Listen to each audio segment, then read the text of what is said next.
Thank you for joining the Build Overview for eSchool Data version 10.7.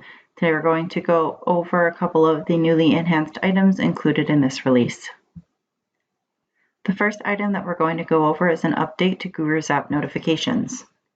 If you navigate to the Guru application and you go to your Zaps tab, when either creating a new Zap or editing existing Zaps, under the notifications, you will see a new toggle on to enable users to set up notifications that will be sent for failures only. This will limit the amount of email notifications that are sent to the users that are set to receive notifications for each of the Zap runs.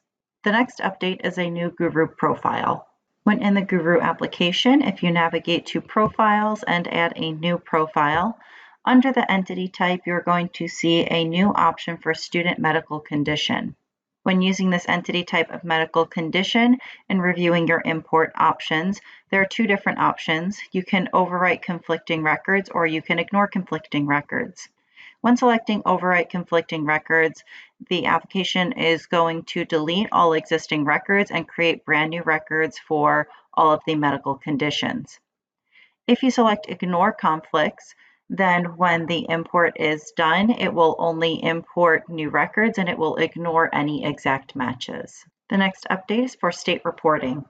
If you navigate to the District Main tab, School sub-tab, and the School Information side tab, you're going to see a new option under the State Reporting section for school information, where users can go in and flag a building as a CEP school. This is currently something that is only going to be exported out in state reporting related to Pennsylvania, but this is a flag for you to identify on the front end if any of your buildings are CEP schools. The next state reporting update is in relation to the entry code of 8300. Students that have an entry reason of 8300 for their current school enrollment are going to automatically export with the location code of 0000 by default. Users will not have to make any adjustments to the student's record as long as the student has the entry reason of 8300. The student light extract is going to include the most recent record for the student.